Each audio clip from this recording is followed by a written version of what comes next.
everyone. Today we got to play The Dwarves, based on a novel by Marcus Hines. Whatever.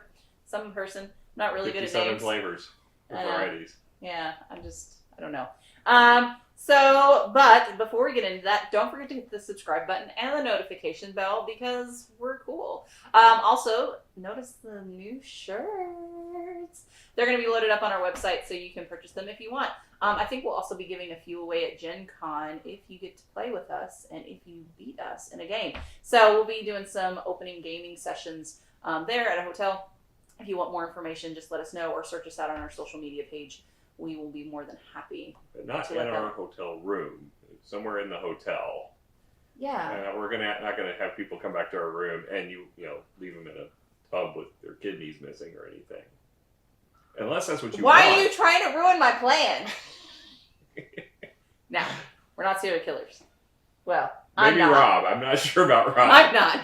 The rest of these folks, I don't know. All right. So before we get into it, tell us more about the game. I shouldn't cover it up, should I? No. All right. So the Dwarves was released in 2012, but I believe the U.S. release was in 2016. It has a rating on Board Game Geek of 6.9. It's 2437 overall right now.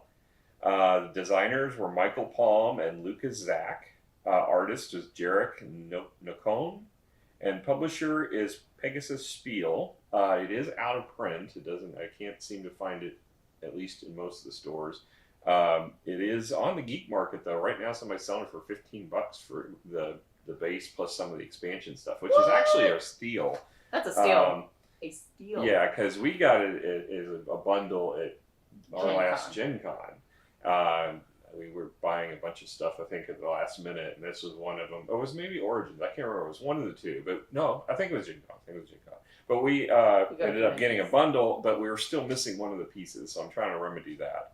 But it actually comes with a lot of stuff. We didn't open. We only played the base game, and I'm kind of regretting that because it turns out a lot of the expansion stuff is just upgrades for the components in the base game. Oh. So we'll talk about that later. But talking about base components, you have pretty standard dice. You do have these colored dice to represent the monsters every turn when you roll and put them on the board. You also have the corruption tiles, which are basic cardboard tiles. They're pretty standard fare. You also have the player boards. Now, the player boards, they're just a heavy cardstock. Nothing particular, but I don't really think you need any more than that. You don't put a lot of chits on or anything. The only thing is you have a life marker. Heart. Yeah, a little life marker that goes on that. I'm sad it's a kind of a generic heart, where like this one, it actually looks like a heart, but then you have like a generic heart. I wish they would have done something a little bit different, but other than that, then you have card quality. Card quality, there is no linen finish. They are good thickness, though. These are good quality cards. Now, I will say, we're probably going to want to sleeve them because the white and black cards get shuffled a lot. Right. Because every time you hit a certain point in the game, you take two cards from the monster pile and you mix it in with the adventure deck, and you have to shuffle it every time. Yeah. So then there's also the monster cubes. So you have the green cubes, then the black, and then the purple. There is slightly a size difference. The harder the monster. So greens can be defeated at 4. Trolls can be defeated at 5. And then those are Alfan. I don't know what those are. But they're really hard and they're really They sound big. like really preppy monsters, though. They do. And then you also have some gray cubes for some... They're just icons for marking some of the different adventures. locations, yeah. Because I will say, if they are very needed. But again, I wish there was something a little more... Yeah. So, and then you have the extra tokens over there. These are textured. I'm not sure why they textured the cardboard, but not the cards. But yeah, they textured these. And then you also have the miniatures. No, I think the miniatures are really nice. The only grievance I have with the miniatures is they all look so similar. So like, well, they're all dwarfs. Well, I understand that, but because they're so similar and they're so small, I kept confusing which one I was on the board, and that was pretty difficult. You almost have to paint them, or they could have put like stands on the bottom of different colors, and then you could have known which one you were easily. Yeah, But, I think these are going to have to be painted. I think we're going to have to get them to a but painter. even if they're painted, the pictures look so close. When you look at the, No, I mean, they're like, all the wearing woman's outfits that are easy. blue. Well, yeah, the one that's a Well, different no, gender. well, the thing is, you paint them how you want, and we would just paint them different colors. And the bases would just be different colors. You paint the bases certain colors. Because that was the biggest grievance. It was so hard to keep track of where mine was. Thankfully, mine was holding the beer, so I was able to okay, where's the drunk one? Okay, there he is. So, but overall, the miniatures were really nice quality. So it's so funny because you have these really nice miniatures, but everything else was just okay. So I'm probably going to give this probably a 6 or 6.5. What are your thoughts? I think with the base game it is, and here's the kicker is, we got this expansion as I mentioned, and I didn't get it out because at the gaming convention we were playing at, we didn't want to get all the stuff out and try to learn the game plus learn this expansion. But when I get the expansion out, it turns out most everything, first of all, you get a larger board that is exactly the same, it appears, but it's larger. It's larger. What? And then they have a second board, which is to hold your cards, and that's the only function that seems to be different than the base of this one. It's got the same dwarf council track, which is exactly the same as the track on there, but it has the spots for your cards. So they've increased the size of the board. They increased the size of the tiles to match the board. They've added a few. There is some. Well, no, adds. and the art's different on those. The arts are they a lot better. They're making it a lot pictured. They're not better. They added more dwarf miniatures. I'm not sure what those are for. Well, I guess they have more characters. There's more character boards in there. But they changed the wooden bits to be monster shaped. So you have trolls, orcs, and Alfan that are actually monster shaped. Why did we play with the expansion? I didn't know it was like that, or I would have gotten it out, because that would change my score tremendously on how it goes. And then the other thing was I left this behind, but we had nice dice to replace those really crummy white ones that have just numbers on them. But these have the fancy print on them, which would have made the quality of this go up at least a point. Yeah, So if you're going to get this game, if you can track it down still, I would get the expansion and as much of the upgrade stuff as you could get, because I'm assuming this was a Kickstarter, and these were probably Kickstarter. Oh my goodness! Well, then I think that would significantly increase the quality of pieces. I think if you add all the expansion pieces, it's the very least probably 7.5, maybe 8. I'm probably a 7.5. I think I'm going from a 6.5 to a 7.5 because of once you add the bits on. But if you're just getting the base game by itself, it's probably a 6.5. Probably 6.5. But I really wish we would have played with the bits now, and I certainly want to as well. The other thing is it's also got a whole bunch more cards, and it has numbers on the back, which is interesting. So I'm curious what that means, because the game we played didn't require numbers to be on the back. Yeah. So now that we discussed quality pieces, moving into theme. So you are a dwarven nation, and you're trying to defend against the horde of different monsters that are coming through. And if you're not careful, they'll begin corrupting your land and going into the capital city. And if they do that, doom will come upon your land. Now, we're not familiar with the book that this is based upon. No, we aren't. But when we bought this, it came with also a little, I guess you call it graphic novel. Oh, now I want to read it. Yeah, of the story. And then there's an art book that was also part of it. So again, this looks like Kickstarter add-on type stuff that you would get. So you can read some of the backstory and see some of the beautiful art on this. And then it also has another expansion with deck of cards to add. So we got a lot more stuff to explore in this game still. But yeah, thematically, I think the fact that this is based on a story is really cool, and there's a lot of flavor in the cards.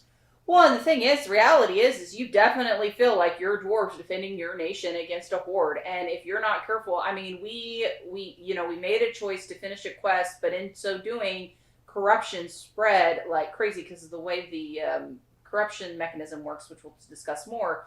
I mean, you could feel it. You were like, "Oh crap, that was close," because they almost made it to her city. Well, You know, yeah, but I mean, what was odd? Well, I mean, if they make it to your city, it's not the end of the game. No, it's not. But But still, it was just like heart wrenching because you want to defend your Yeah. capital. Yeah, I mean, it felt like at the beginning, it felt like this is easy. I mean, we were just marching everywhere, and it's like this is ridiculously easy. What is it with all this? Because it talked in the book about this whole corruption and how it spreads, and it's like we didn't have any corruption for the longest time in the game, and then suddenly, boom, and it just went everywhere. And it was like, oh, this is what I was expecting to see the whole time, and that felt really cool. Well, I mean, I think the thing is like because before, like at the beginning of the game, we were very much okay. Keep the monsters low. Keep the monsters low. But the time was running out, and so we had to shift gears from keeping the monsters then to actually finishing the quests.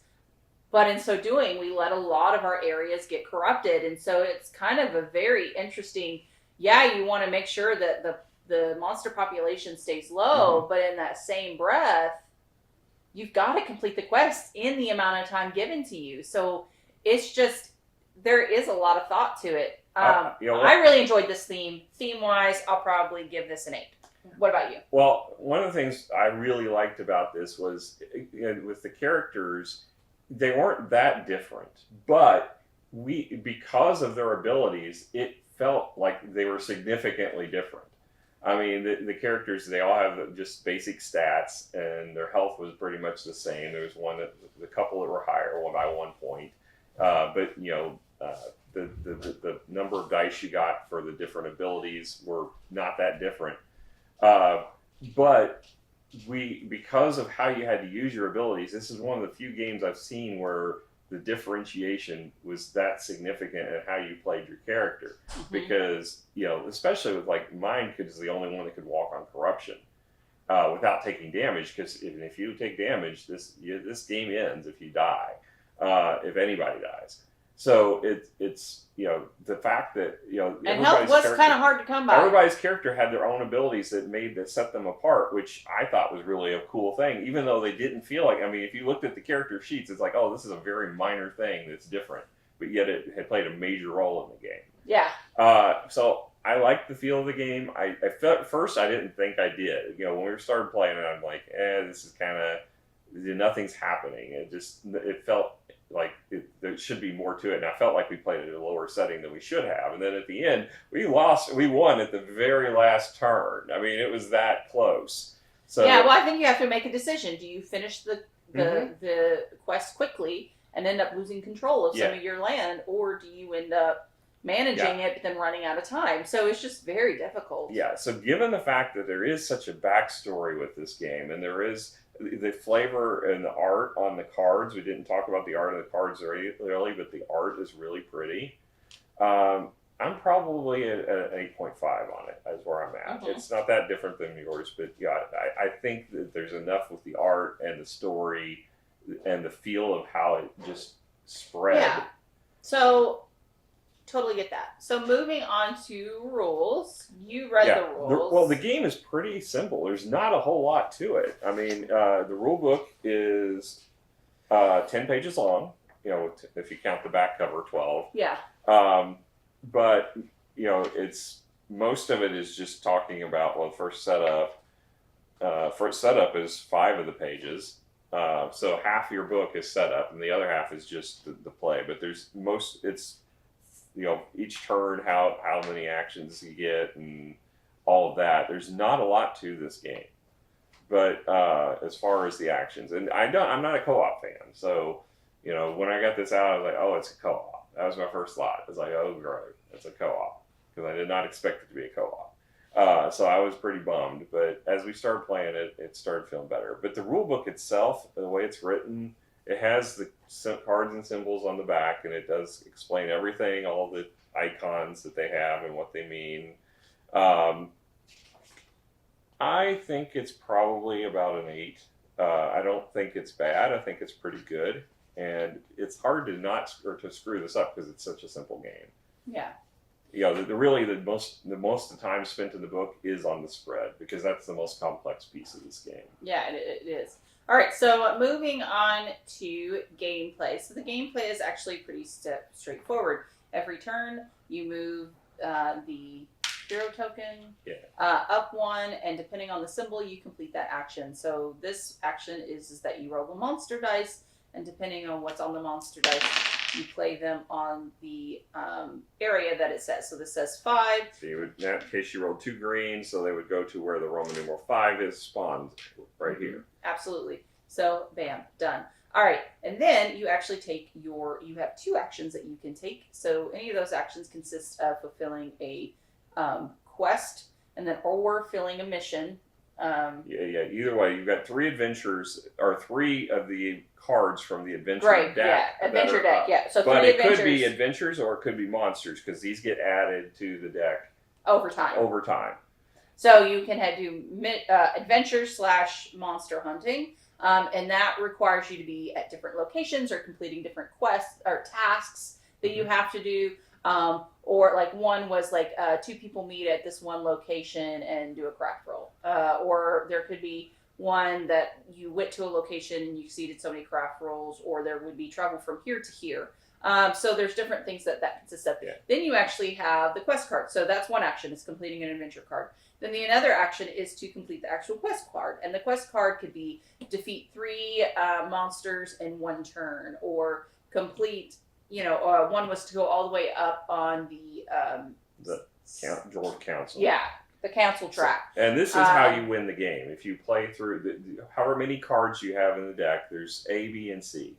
And there's 1 B and there's 1 C in effect. There's more than 1 C, but there's only one that meets the criteria that you're going to find on when you start the game. So you're going to play all the A's, 1 B, and 1 C. And if you do that successfully, you win the game. Yeah. So that's the ultimate goal. But if you can't ignore everything else, because you won't win if you just focus strictly on this, most likely. We didn't try that, so I can't say for sure. But most likely you're not going to win if you focus strictly on just completing quests. Well, because you need equipment cards you need equipment cards, and you need to do certain things, and you have to manage the monsters. Okay, so then the next thing obviously is the equipment cards. You get those by completing different actions. And then you can send a letter to the council. So basically you can update them or convince them to be more on your side. The more you go further up the track, you have different special ability that becomes active that we found very, very useful, and I thought maybe we should have used earlier in the game. So that was actually really cool. At the very end, you can roll a craft die to possibly get an equipment weapon, which I think it would be far easier than trying to complete some of these quests that give you equipment. Yeah.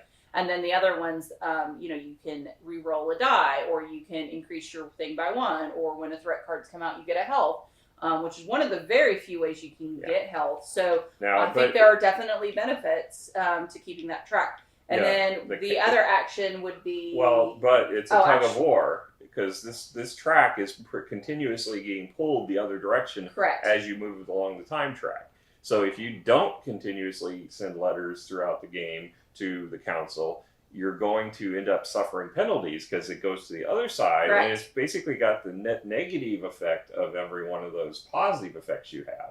So you lose health whenever these monsters come up, and you lose things as you go down the track. So it's basically, you want to keep writing letters as a maintenance system and try to keep yourself at least net neutral in the game. And I think we did that very successfully. But I think we should have kept it more on the positive side, because there were several incidences where... Well, and I think that's, again, your character was one of their special abilities. There's actually even a more specialized one than you were. Re-roll craft. Yeah, we played a 4-player game, and there's 5 dwarves in the game. And the one we left out was the one that was specialized in writing the council. Your character was our best option for writing the council. Yeah, which I totally did. That was kind of my job. Like, I had a job, and that was to do that. So overall, I mean, there's a lot of cool things that you can... I think that covers all the actions you can... Oh, and the actual battling. So you could end up... If you're miniature, you are actually in the location to battle, then you can roll your battle die, which is basically you roll 3 dice if your attack is 3 based on the board. And then you roll that, and so goblins can be defeated at a 4 or above, so you roll. So I have a 5 and 2 2s. So I only destroy one of these goblins and put them back on the board. So that is another action. Movement is another action that you can do. So you roll. So if my movement is 2, I would roll 2 dice. I'm actually going to take the higher of the 2 dice. So I got a 5 and a 6. So I would move 6. So I can move up to 6 across the board. So I think that covers actually all the actions you can take. Yeah. Right. So, and the thing is there's a lot to do. It got pretty, like, there were several times that we had to choose what's the best route as a team. What are we going to do? How do we? And then if you get equipment, you can give it to any of the party. So I thought that was interesting. Yeah. So you could really synchronize and. But we left out the most interesting thing, which is the spread. So when we talked earlier, we talked about putting 2 of these out. Well, these are going to accumulate as you move. Yeah, so you keep rolling. You keep rolling, and they're all spawning in that same location. All right, so now that we have 6, so it actually triggers at 5, so we'll just put pretending to have 6. All right, so we triggered at 5, and so then we place this. So this is a brown arrow, so we're going to place it toward the brown arrow, right? And so we're going to send a black and green, purple that way. Then we're going to send 2 green, but we can't. Because they go off the board, so they stay where they are, and then everything moves the path that's left, goes to the path of brown. So now these are sitting there, so the next time something spawns here, it doesn't stay there. It automatically moves down the trail. Right. So if it hits another one and it runs into 4 there, it's going to spawn another... Yeah. It's going to spawn another path. And there were times that because of this, there were 5 that went straight forward, which then corrupted again. And then because of that, it moved again, and there was 5. It corrupted again, because in this case, there's still these 2 here. So if these move this direction, and you get 4 more there, or 3 more there, it's going to hit 5. It's going to corrupt there too. So this corruption, just can get nasty, can go really fast. Quick. It can. If you don't keep the monsters in check... Yeah, depending on what you draw, I mean, it can be devastating. Oh, yes. And these are all mixed face down normally in the game, so you don't know what you're getting. So it can really speed up. I mean, when we started, the first half of the game, we had no corruption. We were just killing the monsters, but we were not getting very far on these quests. So we started focusing more on the quests, and the monsters started pooling, and that's when we started seeing the corruption spread. And then that was crazy when it started, because it started out, okay, there's a little bit here. That's no big that's deal. The thing. And the thing is when the corruption spread, you have way more places that you have to defend against. Mm-hmm. So it's like move, battle, move, battle, move, battle, versus where before it was like, oh, it's all starting at 5. Because at the very beginning, we had 1 person at 4, 1 person at 5, 1 person at 1, and then I was on 2, but I was in a very big battle. And so, we maintained the numbers, but we weren't getting quests done because, we had to go in the middle of the board multiple times. Yeah. So it was just very, but then, because then 1 got kind of taken over, and then the person who was kind of guarding 1, he had to keep moving, and so he couldn't kill as many. And so it just kept, and, ended up breeding. So I thought that was just a very intriguing component of, you really have to make choices and try to do the best that you can. The thing is all of the arrows are positioned, so it's in essence like a drain system. All of the arrows are positioned such that they're all going to lead to the center, Blackendale. And once they reach there, which is the capital, any creatures that reach here fall off and go back to the start, but it moves the doom track closer, and each time you're losing turns off this track. And you needed every single one of them turns. Yeah, and the other thing is the corruption creates a barrier that most of the dwarves, my character that I played actually could walk on it without penalty, but any other dwarves that cross over one of the corrupted territories, they either lose a life or they move the doom token closer. So you have to make the decision, are you going to take that hit on the life, which there are ways to heal. And that was, we never really faced a severe problem with that, but you got down to 1 health at one point. But yeah, apart from that, if any of the creatures die, or the doom token ever reaches, or your hero reaches the doom token, if you reach the same space, you lose the game. Yeah, so it was very tricksy. Yeah. And it first, it didn't feel like we were at any risk of losing this. We were just picking things off left and right. When we started focusing on these, we started getting some bad rolls occasionally, but not too many. We did pretty well in our rolls, but it still felt like we were in no threat. And then suddenly, in the last part of the game, it just ramped up, and we had to trail all the way of corruption all the way down to the center point. and we were having to fend them off because if the Doom token moved one tick up, we would have lost the game. Right. So, give it a score. So, I want to point this out. This is a co-op, and Randy sounds excited about it. What would you score this co-op? Well, this is a hard one because, first of all, like you said, I don't like co-ops. Secondly, it didn't feel like it was a threat for half the game. And but if it ramped up any I have lost. But there's multiple settings on this game. There's I think 5 different difficulty levels, and we played at level 2, which was there's the beginner, and then there's the normal, and then there's like 2 or 3 above that. We played at normal mode, and we ended up winning on the very last turn. And so but for the first half of the game, it didn't feel like we were at any risk of losing this game. And so it's kind of hard to judge from that. Plus, there's so much expansion material we haven't addressed yet. So I'm eager to see what that does. I still think it felt like it was missing something. It didn't feel bad, though. I enjoyed, as far as co-ops go, I enjoyed this one way more than most co-ops. Give it a score. I'm getting to it. I'm anxious. I'm probably a 7 on it, is where I think I'm at right now. I really like the spread of the corruption. I think that was a cool mechanism. But if it mechanism. spread it anymore, we would have lost. I'm saying the mechanism was a cool system. No, the mechanism was a really cool system. It was a really neat idea. I've not seen that in any co-op games, and it didn't feel like, a lot of the reasons I don't like co-op games is it feels like you shuffle a deck and you're playing the deck and you're either going to win or lose. Same reason I absolutely hate the pandemic, because you're going to lose based upon the sequence of the deck. In this case, it wasn't the sequence of the deck so much as which tokens you drew from a pile and the dice that you rolled. And the dice you rolled. So there's more to it than just you could have flipped the deck over and saw if you won or lost the game, and you wasted your time if you played for the game. That's the problem I have with Pandemic. This one felt like you had a chance, and your decisions strategically could benefit you. This. So it felt more like you were actually you had the possibility of win or losing no matter what. Yeah. So I think I'm at a 7 on this right now, and it could get better with the expansions adding more to it. It didn't look like that. It didn't look like the one expansion added a whole lot other than nicer pieces, except for it added more cards, which the more cards is automatically going to make it you kind of play it more to see how much it really adds. But then we also have another deck of cards here, so and then there's the expansion we're missing. So yeah. Okay. For me, I think I'm with you on a 7. I think it was a little good co-op. I think that this definitely fills a niche because oftentimes I typically like co-ops if they're good because I actually like working as a team versus going after each other. So that's something I like to be able to build really, really well.